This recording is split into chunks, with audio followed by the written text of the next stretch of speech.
అలసిన వాణిని ఊరడించు మాటలు. సహోదరుడు భక్తి సింగ్ గారి యొక్క పరిచర్య నుండి అనుదిన ధ్యానములు. ఈ దిన భాగము జూలై 16 చదువుచున్నాను. మీరు లోకమునకు ఉప్పయ్యున్నారు, మీరు లోకమునకు వెలుగయ్యున్నారు. మత్తయి సువార్త 5వ అధ్యాయము 13వ వచనము 14వ వచనము. అహరోను యొక్క పొడవైన వదులుగానున్న నిలువుటంగీని దట్టి సరిగా ఉంచును. ఈ దట్టి విశ్వాసమును గూర్చి మాట్లాడుచున్నది. దేవుని సేవించుటలో అనుదినము మనము ఆయన నీతిని కోరుకొనవలననియు మన స్వంత సామర్థ్యంపై ఆధారపడకూడదనియు ఇది మనకు జ్ఞాపకం చేయుచున్నది. ఎల్లప్పుడూ మనం ఆయన బలంపై ఆధారపడవలెను. విశ్వాసముతో ఆయన జీవమును స్వీకరించవలెను. సాధారణముగా మనము దీనిని చేయుటకు మర్చిపోవుదుము. అందువలననే శక్తివంతముగా ఆయనను సేవించుటలో తప్పిపోవుదుము. చివరకు మన ప్రయాస అంతయు వ్యర్థమైపోవుటను కనుగొందుము. ఆయన యందు విశ్వాసం ఉంచవలనని నేర్చుకున్నటకు అనేకసార్లు మనము తప్పిపోవచ్చును.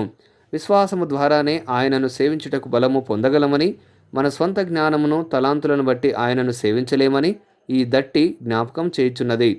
ప్రధాన యాజకుడు తెల్లని నిలువుటంగీపై ధరించిన నీలి వస్త్రము ఏఫోదు మనకు ప్రాముఖ్యమైన పాఠమును బోధించుచున్నవి. మత్తయి సువార్త 5వ అధ్యాయము 13 నుండి 15 వచనములలో ప్రభువు మనలను ఉప్పుతో వెలుగుతో పోల్చెను. నీలి వస్త్రము ఏఫోదులో రెండంతల తలంపు కలదు. ఈ నీలి వస్త్రము ఏఫోదు ఉప్పుకు వెలుగుకు సాదృశ్యంగా నున్నవి. మన తోటి విశ్వాసులకు మనము ఉప్పు వలె ఉండవలెను. విశ్వాసులముగా మనము ప్రార్థనకు గాని ఆరాధనకు గాని కూడి వచ్చినప్పుడు దేవుని సన్నిధి అనుభవించుటకు ఒకరికొకరము సహాయకరంగా ఉందము. ఆ సమయంలో విశ్వాసులు మాత్రమే మనతో పాలిభాగస్తులు కాగలరు. ఆ విధముగా ఉప్పు వలె మనం ఇతరులకు ఉపయోగకరముగా ఉందము. అవిశ్వాసులకు మనము వెలుగు వలె ఉండవలెను. క్రైస్తవులముగా మనము జీవించు జీవితము వారికి గొప్ప ఉపయోగముగా ఉండవలెను. మనలో క్రీస్తు యొక్క జీవము చూచుట ద్వారా వారు ఆశీర్వదించబడుదురు. మన సాక్ష్యము ద్వారా ఉత్తేజపరచబడుదురు.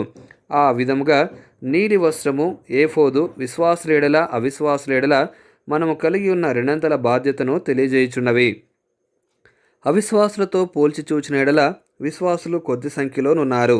కొంచెము ఉప్పు మన ఆహారమునకు రుచిని కలిగించినట్లు లోకంలో వారికి శక్తివంతమైన ప్రభావము కలదు. పోల్చి చూచిన విశ్వాసులు తక్కువ సంఖ్యలో ఉన్నను ఈ భూమి మీద సంఘముగా ఏర్పడి లోకమునకు దేవుని మహిమను కనపరుచుచున్నారు. ముగింపు మాటలు. నేటి దిన వాక్యం ద్వారా ప్రభువు మనలను ఆత్మీయంగా నడిపించి సహాయపడి సమృద్ధిగా ఆశీర్వదించునుగాక. ఆమెన్.